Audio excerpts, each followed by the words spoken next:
வணக்கம். இந்த ஒரு புதிய ஆழ்ந்த அலசலுக்கு உங்களை அன்போடு வரவேற்கிறேன். இப்போ நாம பொதுவா ஒருத்தருக்கு ஒன்றை கொடுக்கறோம்னா அதுக்கு பதிலா அதே அளவுல வேற ஒன்னை எதிர்பார்ப்போம் இல்லையா? ஆமா, அதுதான உலக வழக்கம்.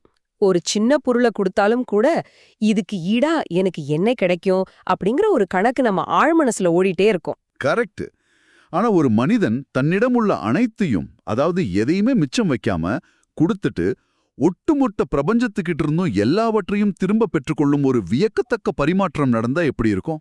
ஓ, அது ஒரு மாபெரும் நிகழ்வா இருக்குமே, ஒரு முழுமையான பரிமாற்றம். நிச்சயமா. அதாவது உங்களுடைய பலவீனங்கள், குறைகள், அசிங்கங்கள் உட்பட அனைத்தையும் நீங்க கொடுத்துடலாம். பதிலுக்கு பிரபஞ்சத்தின் முழுமையான ஆற்றல் உங்களுக்கு கிடைக்கும்.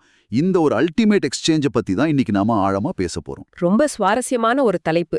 இதுக்கு நாம எந்த அடிப்படையை எடுத்துக்க போறோம்? வள்ளலார் அருளிய அருள் விளக்கமாலை தொகுப்போட 60வது பாடலை தான் நாம மையமா வச்சுக்க போறோம். இதுல இருக்கிற ஆழமான மனித உளவியலையும் தத்துவத்தையும் இன்னைக்கு நாம விரிவாக பிரித்து பார்ப்போம். அருமை. இப்போ இந்த முழுமையான பரிமாற்றம் அப்படிங்கிற கருத்தை நாம இன்றைய காலகட்டத்தோட கொஞ்சம் பொருத்தி பார்க்கணும். ஏன்னா நாம வாழும் இந்த சமூகம் முற்றிலும் ஒரு வணிக பரிமாற்றத்தை அடிப்படையா கொண்டது. ஆமா, எதை செய்தாலும் ஒரு கணக்கு இருக்கு. கண்டிப்பா. ஒருத்தருக்கு நாம நேரத்தை ஒதுக்குனா அவர் நமக்கு எவ்வளோ நேரம் கொடுக்கறாருன்னு பாக்குறோம். அன்பை வெளிப்படுத்தினா கூட பதிலுக்கு எவ்வளோ அன்பு கிடைக்குதுன்னு அளந்து பாக்குறோம். எல்லாமே குடுக்கல் வாங்கலா மாறிடுச்சு. உண்மைதான். இப்படிப்பட்ட ஒரு சூழல்ல வள்ளலாரோட இந்த பாடல் நமக்கு ஒரு புதிய திறப்பை உருவாக்குதுன்னு நினைக்கிறேன். நிச்சயமா. இது வெறும் பக்தி இலக்கியம் சார்ந்த ஒரு சரணாகதி மட்டும் கிடையாது. இது மனித மனதின் உச்சக்கட்ட விடுதலைக்கான ஒரு உளவியல் வரைபடம்னு கூட நான் சொல்வேன். நிவா காட்டுது. அந்த வரிகளை கொஞ்சம் நேர்களுக்காக சொல்ல முடியுமா? கண்டிப்பா. என் உயிரும் என் உடலும் என் பொருளும் யானே இசைந்து கொடுத்திட வாங்கி அப்படின்னு வள்ளலார் பாடுறாரு. அதாவது தன்னுடைய உயிர், உடல், பொருள் என அனைத்தையுமே அவர் இறைவனுக்கு கொடுத்துடுறாரு. அதுவும் யானே இசைந்து கொடுத்து அப்படிங்கிறாரு.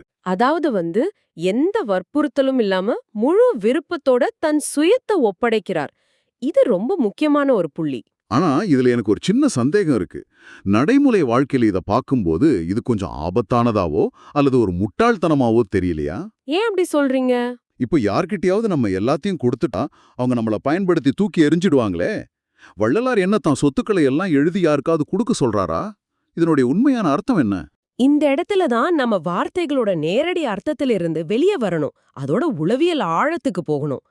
வள்ளலார் இங்கே பொருள் என்றோ உடல் என்றோ சொல்வது நம்ம கிட்ட இருக்கிற பேங்க் பேலன்ஸையோ அல்லது பௌதிக உடலையோ கிடையாது. அப்போ வேற எதை மீன் பண்றாரு?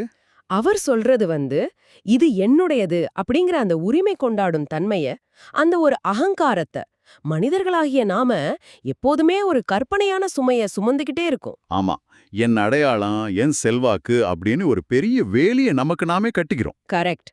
இந்த வேலிக்குள் இருப்பதை பாதுகாப்பதே நமது வாழ்நாள் முழுவதுமான பெரும் போராட்டமா இருக்கு. அதத்தான் வள்ளலார் யானை இசைந்து கொடுத்தேன் என்கிறார். இந்த சுமைய சுமக்க எனக்கு விருப்பம் இல்லைன்னு சொல்றாரு. ஓ, என் அடையாளம் அப்படிங்கிற இந்த குறுகிய வட்டத்தை நானே விரும்பி உடைக்கிறேன்னு சொல்றாரு. அப்படி என்றால் நான் அப்படிங்கிற அந்த பாதுகாப்பு கவசத்தை கழற்றி எறிவது தான் இங்க கொடுக்கப்படுவது. மிகச் சரியா சொன்னீங்க. அதத்தான் அவர் மீன் பண்றாரு. சரி, அப்படி எல்லாத்தையும் கொடுத்துட்ட பிறகு அந்த மனிதனுக்கு என்னதான் மிஞ்சும்? அங்கே ஒரு பெரிய வெற்றிடம் வந்து விடாதா? அதுதான் இந்த பாடலோட மிகப்பெரிய திருப்புமுனையே.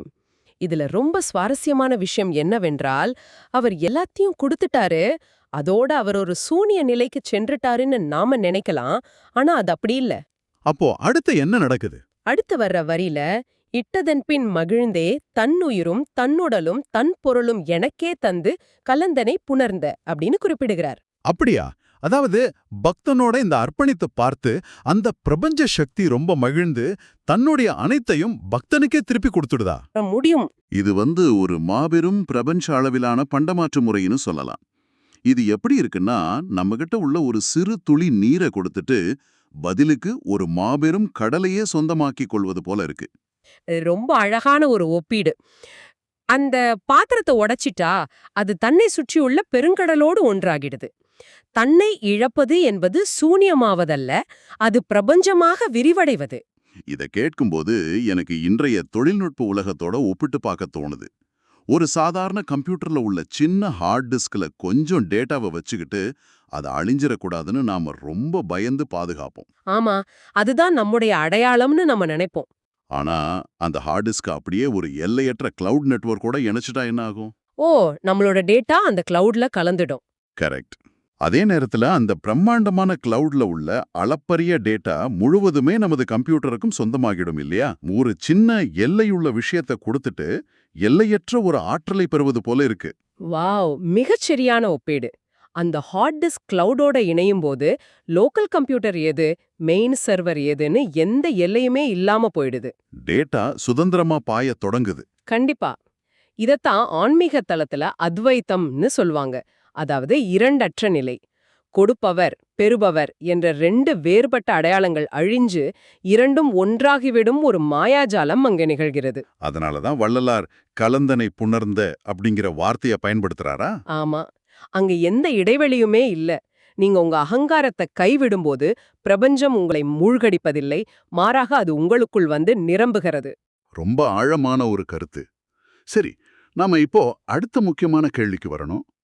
அந்த சின்ன ஹார்ட் டிஸ்கை அழிச்சிட்டு பிரபஞ்ச கிளவுடோட இணையிறோன்னு வச்சுப்போம். தன்னிடமுள்ள அனைத்தையும் கொடுத்துவிட்டு பக்தனோடு கலக்கும் அந்த இறைவன் எப்படிப்பட்டவர்? அவருடைய தன்மைகள் என்னன்னு கேக்குறீங்க. ஆமா, இந்த பாடல்லையே வள்ளலார் இறைவனை குறிக்க பல அழகான சொற்களை அடுக்கிக் கொண்டே போறாரு. தனித்த பெருஞ்சுடரே, மனுயிருக்குயிராகி இன்பமுமாய் நிறைந்த மணியே, என் கண்ணே, என் வாழ்முதலே, மருந்தே அப்படின்னு சொல்றாரு. ஆமா, இது ஒவ்வொன்னும் ஒவ்வொரு ஆழமான அர்த்தத்தை கொடுக்குது. இப்போ இறைவனை தனித்த பெருஞ்சுடர், அதாவது இணையற்ற பெரும் ஒளி அப்படின்னும் ஒரு மணி அப்படின்னு உருவகப்படுத்துவது புரிஞ்சுக்க முடியுது. அது பிரம்மாண்டத்தை குறிக்குது. ஆனா அவரை கண் என்றும் மருந்து என்றும் ஏன் இவ்வளவு சாதாரண தினசரி வாழ்க்கைக்கு தேவையான விஷயங்களோடு ஒப்பிட வேண்டும்? இது சாதாரண ஒப்பீடே கிடையாது. இது மனிதர்கள் உலகத்தை எப்படி பாக்குறாங்க அப்படிங்கறத பற்றிய ஒரு ஆழமான பார்வை. அப்போ கண் அப்படிங்கிறது வெறும் உடல் உறுப்பு இல்லையா? கண்டிப்பா இல்ல. கண் அப்படிங்கிறது இங்கே நம்முடைய பார்வை கோணத்தை, அதாவது பெர்ஸ்பெக்டிவ குறிக்குது. இப்போ மனிதர்களாகிய நாம உலகத்தை எப்படி பாக்குறோம்? நமக்குன்னு சில கருத்துக்கள் இருக்கும், அதை வச்சுதானே பாப்போம். அதுதான் நமது கடந்த கால புண்கள், நம்ம சமூக பின்னணி, பயங்கள்னு பல ஃபில்டர்களை வச்சுக்கிட்டு தான் இந்த உலகத்தை பாக்குறோம். அதனால உண்மையான யதார்த்தம் நமக்கு தெரியறதில்ல. ஓ, எப்போ நாமோ நம்ம அடையாளத்தை முழுமையா அந்த சக்தி கிட்ட கொடுத்துடுறோமோ அப்போ அந்த இறைவன் நமக்கு கண்ணாக மாறுகிறான் அப்படின்னு சொல்றீங்களா? மிகச்சரியா. எந்தவிதமான ஃபில்டர்களும் இல்லாத தெளிவான முழுமையான ஒரு வழிகாட்டும் பார்வையை அந்த சக்தி உங்களுக்கு வழங்குது. இதத்தான் கண்ணாக இருந்து வழிகாட்டுகிறான் என்று கூறுகிறார். அப்போ நாம உலகத்தை பார்க்கும் விதமே முழுமையா மாறிடுது. சரி, அந்த மருந்து அப்படிங்கிற சொல்லோட உளவியல் பின்னணி என்ன? யாருக்கு என்ன நோய் வந்தது? மனிதனாக பிறந்த ஒவ்வொருவருக்குமே ஒரு நாட்பட்ட நோய் இருக்கு. அது என்னன்னா, எதையோ தேடிக்கொண்டே இருக்கும் ஒரு பதற்றம். ஓ, அந்த எப்பவுமே ஒரு அதிருப்தி இருக்குமே, அத சொல்றீங்களா? ஆமா, நான் இன்னும் சாதிக்கல, எனக்கு இன்னும் போதல, நான் முழுமையா இல்ல அப்படிங்கிற அந்த தொடர்ச்சியான அதிருப்தி தான் மனித குலத்தின் மிகப்பெரிய நோய். அதத்தான் பிறவித் துன்பம்னு சொல்றாங்க. உண்மைதான். எவ்வளோ பணம் இருந்தாலும் பதவி இருந்தாலும் இது தீரப்போறதில்ல. எந்த மனித உறவுகளும் கூட இத நிரந்தரமா தீர்க்காது. அந்த அறியாமையையும் நிரந்தரமான தேடலையும் ஒரே அடியா தீர்த்து மனசுக்கு முழுமையான இளைப்பாறுதலை தரும் இறுதி நிவாரணியா அந்த பேரொளி செயல்படுது. அதனாலதான் அந்த சக்தியை மருந்தே அப்படின்னு கூப்பிடுறாரு. இது இருத்தலியல் பதற்றத்தை, அதாவது அந்த எக்ஸிஸ்டென்ஷியல் ஆங்ஸ்ட குணமாக்கும் மருந்து. ஆமா, இது பௌதிக உடலின் நோயை தீர்க்கும் மருந்து கிடையாது. இது நாம மண்ணுயிர் குயிராகி அப்படிங்கிற வரியோட இணைத்து பார்க்கும்போது இன்னும் தெளிவா புரியுது. அந்த பேரொளி வெறும் வெளியிலிருந்து செயல்படும் சக்தி கிடையாது, ஒட்டுமொத்த பிரபஞ்ச உயிர்களுக்கும் மையமான உயிராக இயங்குது. அது மட்டும் இல்லாம வழிகாட்டும் கண்ணாகவும் உள்ள இருக்கு, காயங்களை ஆற்றும் மருந்தாகவும் உள்ள இருக்கு. இத கேட்கும்போதே நமக்குள்ள இருக்கிற எத்தனையோ குழப்பங்களுக்கு ஒரு பெரிய ஆறுதல் கிடைக்குது. அந்த மையமான உயிர் எப்படி இருக்குன்னு அவர் குறிப்பிடும்போது இன்பவுமாய் நிறைந்த அப்படின்னு சொல்றாரு. அந்த ஆதிசக்தி வெறுமனே ஒரு இயந்திரத்தனமான ஆற்றல் கிடையாது, அது ஆனந்தத்தோட முழுமையான வடிவம். நாம அந்த ஆனந்தத்தை தான் வேற பொருள்கள்லயும் மனிதர்கள்லயோ தேடி ஏமாந்துட்டு இருக்கோம். கரெக்ட்.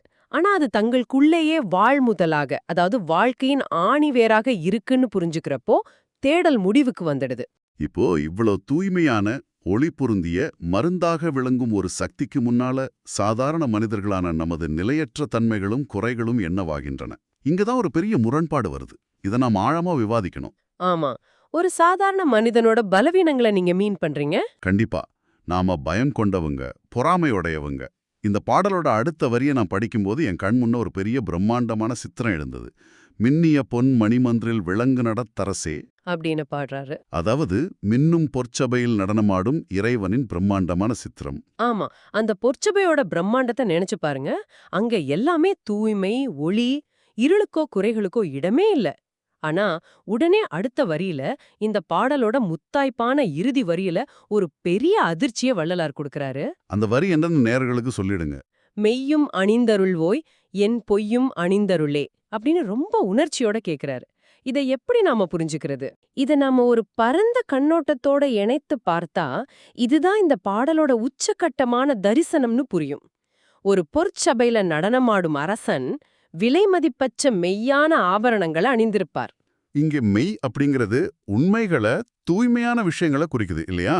ஆமா, உலகத்துல உள்ள அத்தனை நற்பண்புகளையும் தூய்மையையும் ஒரு ஆபரணத்தைப் போல அந்த பேரொளி விரும்பி ஏற்றுக்கொள்கிறது என்பது தர்க்க ரீதியா புரியுது. ஆனா மனிதனாக பிறந்த ஒருவன் தனக்குள் இருக்கும் பலவீனங்களை, அகங்காரத்தை பொய் அப்படின்னு அப்பட்டமா சொல்றான். என் பொய்களை எல்லாம் நீக்கிட்டு என்னை ஏத்துக்கோ அப்படின்னு அவன் கேட்கல. அதுதான் அங்க பாயிண்ட். மாறாக என் பொய்யும் அணிந்தருளேன்னு கேட்கிறான். என்னுடைய அசிங்கங்களை, என் சிறுமைகளை நீ ஒரு ஆபரணத்தைப் போல அணிந்து கொண்டு அப்படியே என்னை ஏற்றுக்கொள்ள வேண்டும்னு இறைவனிடம் உரிமை கொண்டாடுகிறான். வாவ்! இது உண்மையிலேயே மனித உளவியலோட ஒரு மிக பெரிய பிரச்சனையை தொடுது. இன்னைக்கு நம்ம அனைவருமே இம்போஸ்டர் சிண்ட்ரோம் அப்படின்னு சொல்லக்கூடிய ஒரு மனநிலையில தான் வாழ்ந்துட்டு இருக்கோம். கண்டிப்பா. சோஷியல் மீடியாவா இருக்கட்டும் அல்லது ஒர்க் பிளேஸா இருக்கட்டும், நாம எல்லோருமே நம்மளோட மெய்ய மட்டும்தான் வெளி உலகுக்கு காட்டிக் கொண்டிருக்கிறோம். ஆமா, நம்ம வெற்றிகளை, நம்ம நல்ல குணங்களை மட்டும் காட்டுறோம்.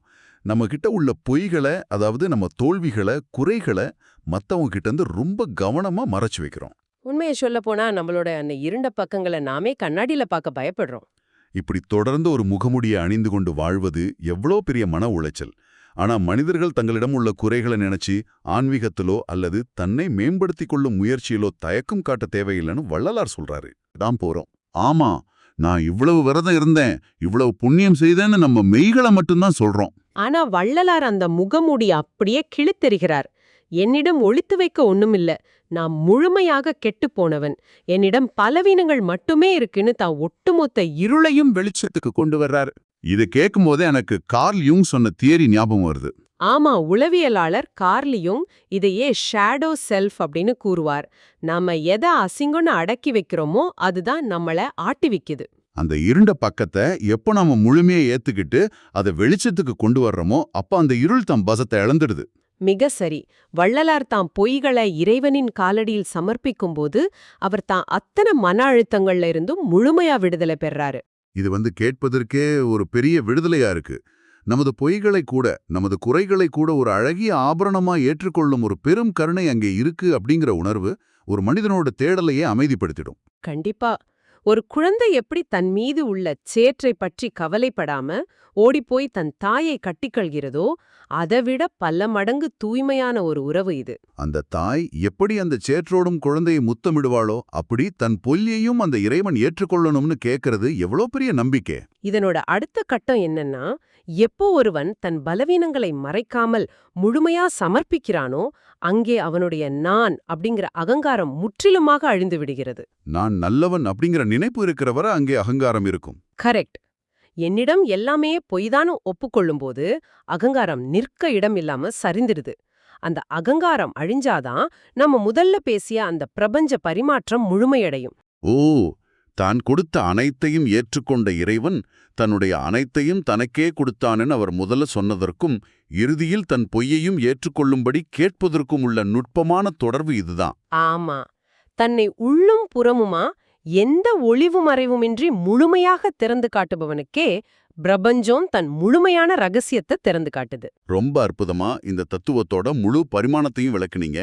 நாம இதுவரை பேசியதை ஒருமுறை சுருக்கமா தொகுத்து பார்த்தா ஒரு மிகப்பெரிய தெளிவு கிடைக்குது. கண்டிப்பா. அந்த பிரபஞ்ச பரிமாற்றம் பற்றி ஒரு கன்க்ளூஷன் சொல்லுங்க. நம்ம கிட்ட உள்ள குறுகிய அடையாளத்தையும் உயிர், உடல், பொருள் என அனைத்தையும் ஒரு சிறிதும் தயக்கமின்றி அந்த மாபெரும் சக்தியிடம் கொடுக்கும்போது அது ஒருபோதும் நம்மளை வெறுமையாக்குவதில்லை. பதிலுக்கு அந்த பிரபஞ்ச சக்தி தன்னுடைய எல்லையற்ற தன்மைகளை நமக்கு கொடுக்குது. ஆமா, அது நம்மை வழிநடத்தும் கண்ணாகவும் நமது வாழ்நாள் அதிருப்தியை தீர்க்கும் மருந்தாகவும் மாறுது. எல்லாவற்றுக்கும் மேலாக நம்ம குறைகளையும் பொய்களையும் கூட ஒரு ஆபரணமாக ஏற்றுக்கொண்டு நம்மை கருணையோடு அரவணைக்குது. இது ஒரு சாதாரண பழைய இலக்கிய பாடல் அல்ல. இது காலத்தை கடந்த இன்றைய நவீன மனிதனுக்கு மிக மிக தேவையான ஒரு உளவியல் கருவி. இந்த ஆழமான அலசல் உங்களுக்கு ஏன் முக்கியம் அப்படிங்கறது நீங்க இப்போ உணர்ந்திருப்பீங்கன்னு நம்புறேன். தகவல் சுமையிலும் பல நெருக்கடிகளிலும் வாழும் நாம எதையும் முழுமையா நம்பி நம்மளை ஒப்படைக்க பயப்படுறோம். ஆமா, எப்போதுமே நம்ம சுற்றி ஒரு இரும்பு வேலிய கட்டி பாதுகாத்து கொண்டே இருக்கோம். ஆனா அந்த வேலியை காப்பது எவ்வளோ பெரிய மனச்சோர்வை தருது. நம்ம பலவீனங்களை ஏற்றுக்கொண்டு எந்த பயமுமின்றி அந்த பாதுகாப்பு வட்டத்தை உடைத்து முழுமையாக சரணடையும் போது கிடைக்கும் அந்த பெரும் அமைதியையும் தான் இந்த பாடல் நமக்கு கற்றுத்தருது. அந்த பாதுகாப்பு வட்டத்தை, அந்த முகமூடியை கழற்றி வைப்பதுதான் உண்மையான சுதந்திரம். இப்போ இந்த அலசலோட முடிவாக உங்களை சிந்திக்க தூண்டும் ஒரு கேள்வியோட நாம் இதை நிறைவு செய்யலாம். உங்கள் வாழ்க்கையில உங்கள் பலவீனங்களை அல்லது நீங்கள் மறைத்து வைத்திருக்கும் பொய்களை முழுமையாக சமர்ப்பிக்க நீங்கள் பயப்படுவது ஏன்? அந்த தயக்கங்களையெல்லாம் விட்டுவிட்டு முழுமையாக உங்களை ஒப்படைத்து விட்டால் என்ன நடக்கும்னு யோசிச்சு பாருங்க. ஆமா, அந்த முகமூடியை கழற்றி எறிந்து விட்டால் நீங்களும் அந்த தனித்த பெருஞ்சுடரின் எல்லையற்ற மகிழ்வை உணர முடியுமா? சிந்தித்து பாருங்கள். உங்களை நீங்களே பாதுகாத்துக் கொள்ளும் அந்த போராட்டத்தை நிறுத்தும் கணத்தில் உங்களுக்கான அமைதி கிடைக்கலாம். மீண்டும் ஒரு அற்புதமான தேடலோடு அடுத்த ஆழ்ந்த அலசலில் சந்திப்போம்.